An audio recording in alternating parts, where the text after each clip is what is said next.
Vamos a hablar inicialmente de evaluación del paciente con aumento de la fosfatasa alcalina. El aumento de la fosfatasa alcalina es un hallazgo frecuente en pacientes asintomáticos y es un motivo de consulta frecuente en los pacientes que acuden a la visita clínica médica y un motivo de consulta de derivación frecuente al especialista. Es importante recalcar que siempre debemos investigar cuál es la etiología de la alteración independientemente del nivel.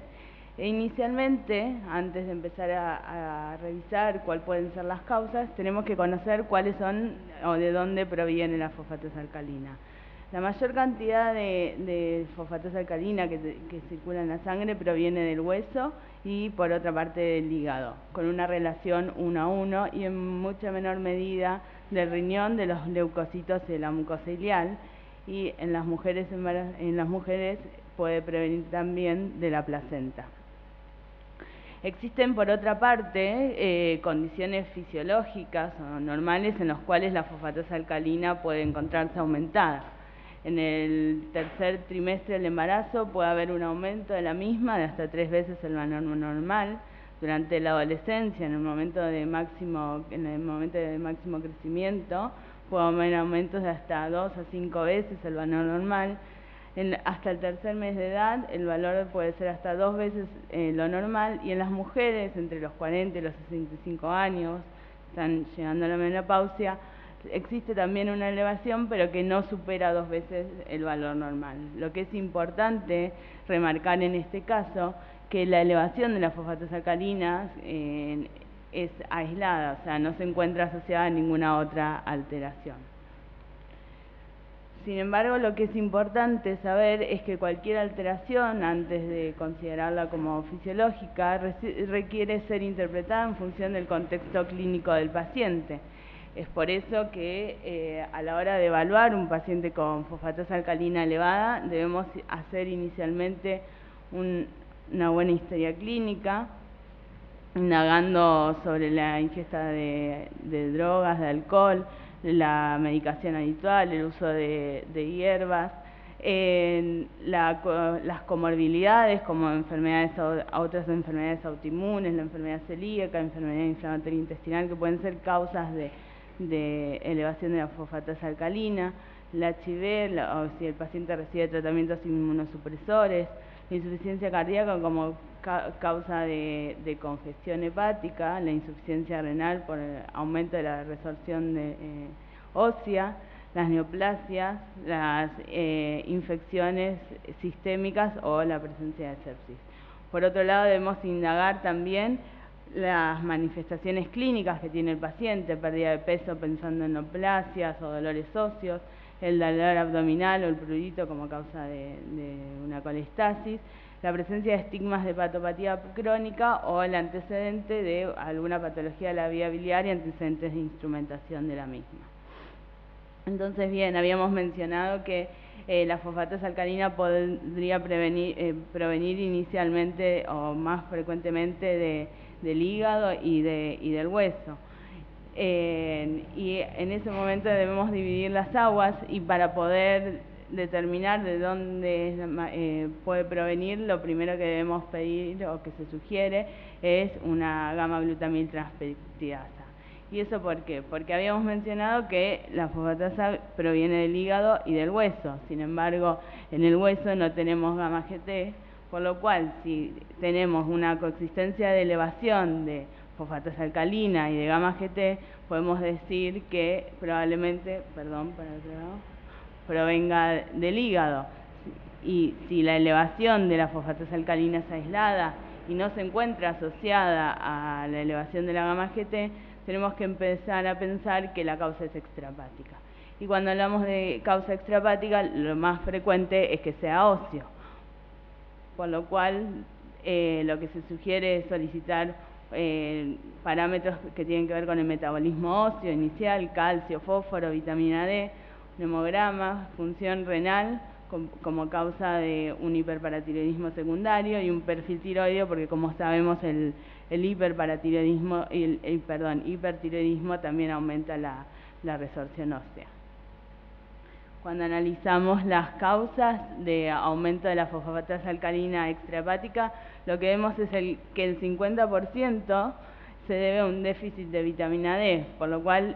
se sugiere que en todos los pacientes con fosfatasa alcalina elevada se solicite un dosaje de vitamina D porque es una causa muy frecuente, a pesar de que tenga una coexistencia de alguna enfermedad hepática. Seguida por enfermedades óseas menos frecuentes como el Payet, el hiperparatiroidismo primario, que también se asocia a déficit de vitamina D, pero en forma secundaria, la insuficiencia renal crónica que puede producir hiperparatiroidismo secundario, el hipertiroidismo, y las neoplasias que producen aumento de la fosfatasa alcalina por la presencia de metástasis óseas o un hiperparatiroidismo como síndrome neoplásico, paraneoplásico, o las leucemias que los producen fosfatasa alcalina per se.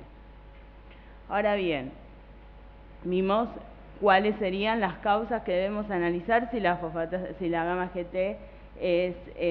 normal. Concentrándonos más en lo que por ahí nos interesa es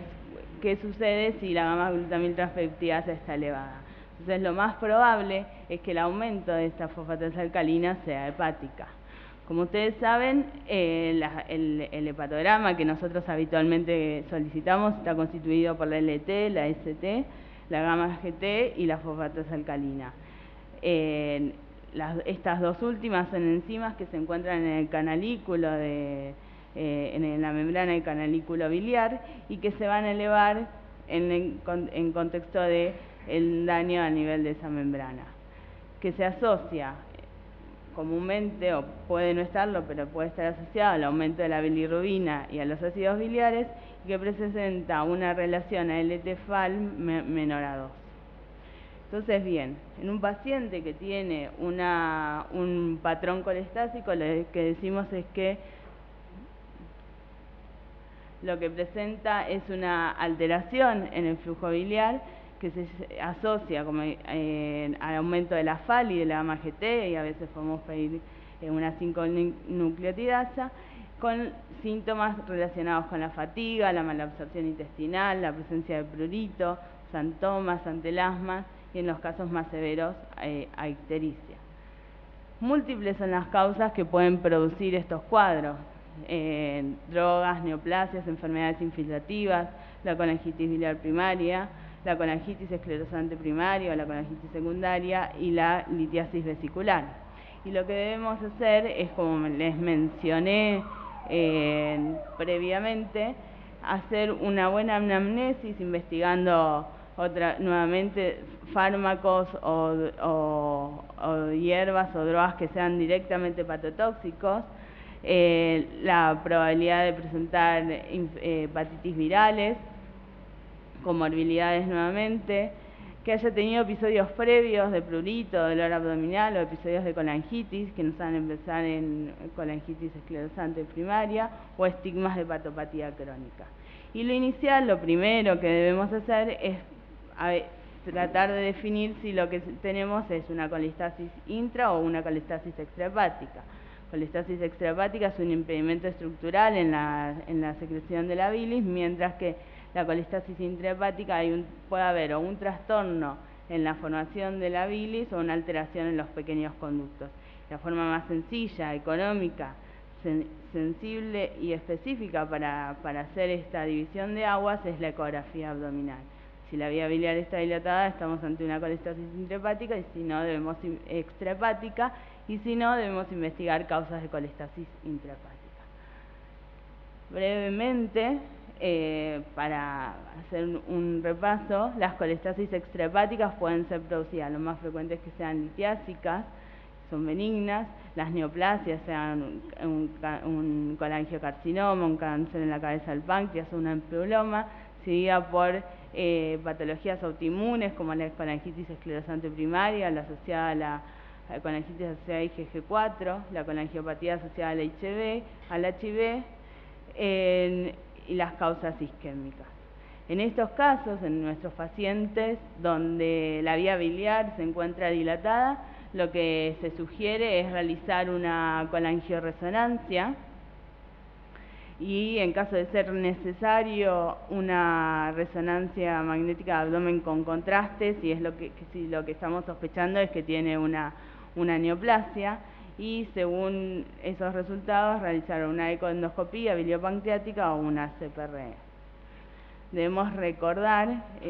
por otro lado, que existen, en caso de que estos resultados sean negativos o que no sean concluyentes y que sospechemos que el paciente pueda llegar a tener una hepatopatía autoinmune con compromiso de la vía biliar extrahepática, cuáles son los anticuerpos que debemos solicitar. En la colangitis esclerosante primaria el marcador es el ANCA-P, y la colangitis asociada a IgG4 obviamente es el IgG4. Por otro lado, si la vía biliar no se encuentra dilatada, lo que debemos investigar, y ahí el espectro es mucho más amplio, son la presencia de drogas, las ductopenias, patologías infiltrativas que afecten al hígado, la colangitis biliar primaria, en otros contextos la colestasis asociada a sepsis o a nutrición parenteral, menos frecuente que afecte solamente la pequeña vía biliar, la colangitis esclerosante primaria o la asociada a IgG4, y dentro de las patologías sistémicas que pueden comprometer al hígado, que pueden producir colestasis por infiltración, no debemos olvidarnos de la sarcoidosis, la amiloidosis, los linfomas, la tuberculosis o las neoplasias con infiltración difusa, las metástasis o el hepatocarcinoma difuso. En este caso,